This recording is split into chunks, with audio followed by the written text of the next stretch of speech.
there are two powerful points that we are wanting to make with Jerry and Esther's new awareness of how fast the leading edge of the 1930s felt to those who had just stepped from 1929 into 1930, just as sometimes your leading edge place feels almost faster than you are ready for.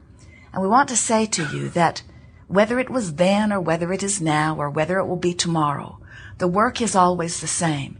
Your individual work is single-fold, and that is to keep yourself in vibrational alignment with your own desires. It's not to keep up with what everybody is thinking about. It's not to understand what everybody understands. It's not to mesh your desires or your beliefs with everyone else's. Your work, and the work of this woman who was living in 1930, your work is always to bring the vibration of your thought in this moment as close as you can in this moment into vibrational alignment with the desire that you hold in this moment. It was interesting, as Esther read or listened to Jerry read this woman's account of what it was like then, brief spatterings of it available to them. It was interesting to realize most everyone who is standing in their leading edge place has this sense of urgency about getting to the point of completion, getting it figured out, getting it solved. And there was something so interesting to Esther as she is listening to this woman speaking about solving it all way back when. And Esther couldn't help but notice that between 1930 and today, it didn't get solved. And it didn't get finished. It didn't get completed. And all of that striving seemed ill-placed. And we want to say to you, it is ill-placed if you're trying to get things fixed, if you're trying to figure it all out, if you're trying to get to the place that you think you were sent here by God to conclude.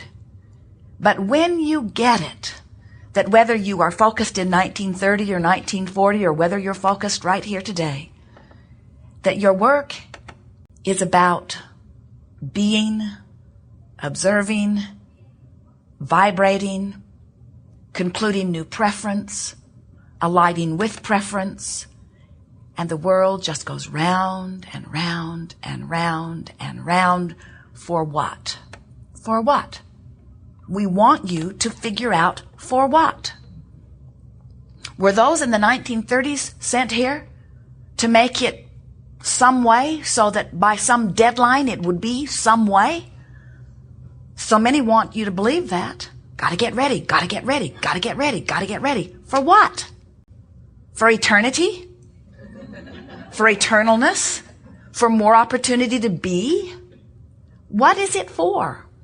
What is any of it for? What has any of it ever been for? What will any of it ever be for? What it is for your creative pleasure in your now. It is for your opportunity to conclude what you would prefer, and your opportunity to align that preference with the source that is you. And when you use the guidance that comes forth from within you to help you know whether you're in sync with the desires that you have set forth or whether you have not, then you're in alignment. Then you're in alignment with your now. Then you're in alignment with your source. Then you're in alignment with all that is. Then you are living that which you came forth to live. When you decide that you're going to go on a vacation, do you tell your friends, I'm going to meet these specific requirements? There are many things I need to do, and I'm getting them done. And I'll be back when I have fulfilled this responsibility. Or do you go for another reason, like pleasure and adventure and stimulation and exhilaration and refreshment? And so this is what we want you to realize that you have come forth into this physical experience about. You didn't come on a mission to save the world or to fix the world or to correct the world, or to make the world see the errors of their ways. You didn't come forth to align the world, to unite the world. You didn't come forth to do anything other than have your experience, give birth to your preferences, align with your own preferences, and live happily ever after. You didn't come to earn worthiness. You already are worthy. You didn't come forth to become intelligent. You already are intelligence.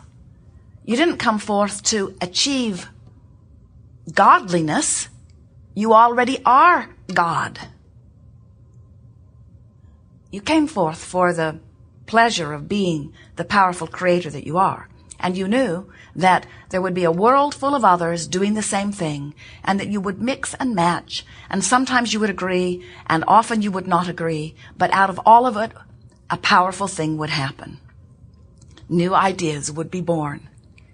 And you knew that the new idea would be born, and that you would have the opportunity to feel the thrill of being there on the leading edge where the new idea is born, and to feel the rush of the creative life force flowing through your focused viewpoint.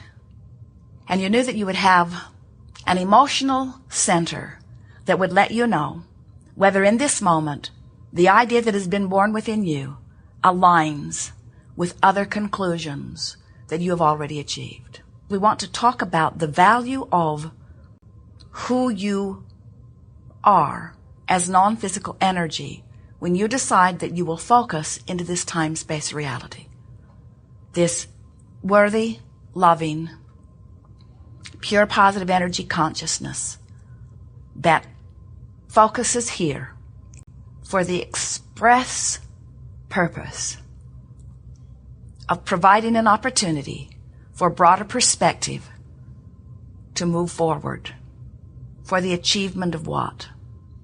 Expansion, yes, but expansion is inevitable. Joy, yes, for the purpose of joy. That's why we all exist. We exist for the thrill of our powerful now. And you know what's interesting? Whether you are East Coast or West Coast, is still now. Whether you are in this continent or on the other side of the world, it's still now. Whether you are physical or non-physical, is still now. This is the powerful juncture where all consciousness has awareness now. Now. So, in 1930, this woman is aligning or not aligning, fully or not fully, with the broader perspective of her that is focused now. And you're doing the same thing. In other words, the juncture where the physical and the non-physical converge is now. And it is that converging of the energy of who you are with the energy of who you are. So as you stand in your now and you're loving your moment, you are in alignment now totally with who you are. We call that blending. Some call it allowing your soul to be present. Some call it inspired. Some call it tuned in, tapped in, turned on. Some call it in the flow. In other words, there are a lot of different ways of expressing this connection, this conscious connection with who you are.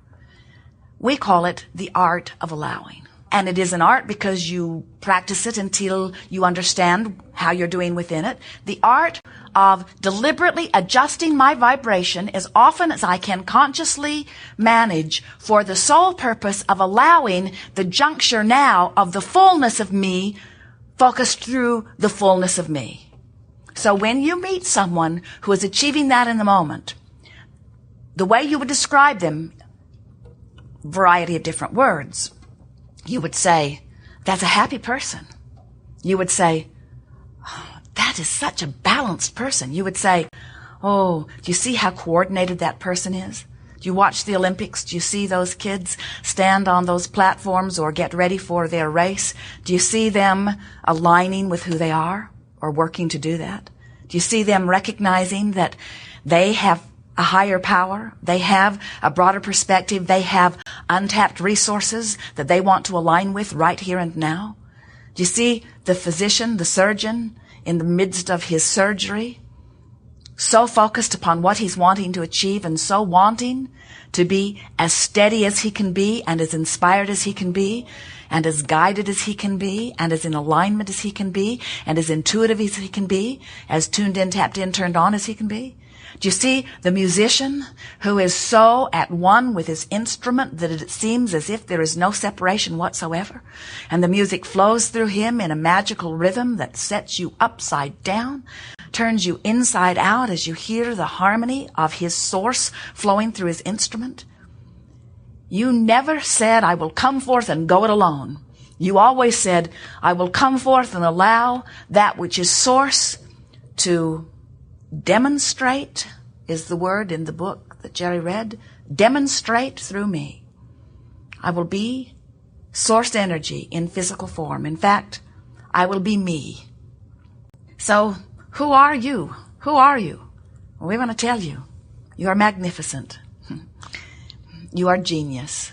You are in the right place at the right time. You are doing just fine.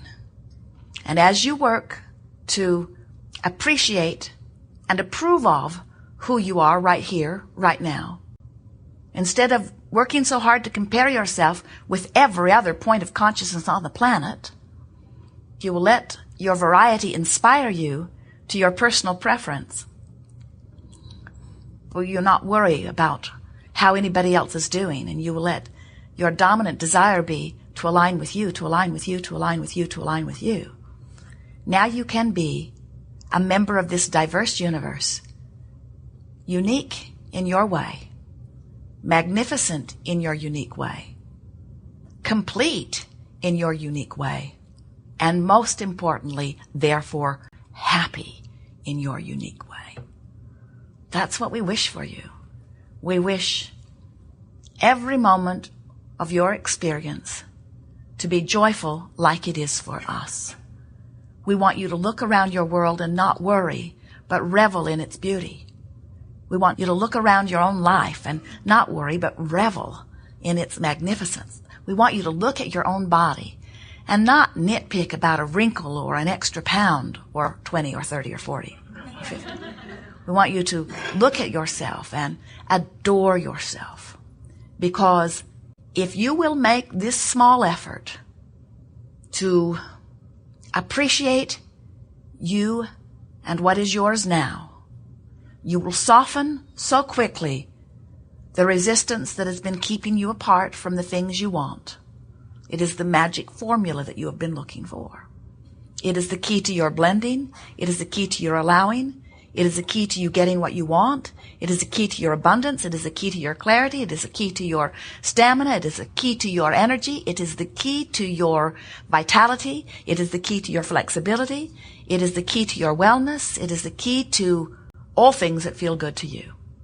Making some small effort every chance you get at looking at where you stand now and doing your best to soothe and appreciate you now, to soothe and appreciate you now, to soothe and appreciate you now.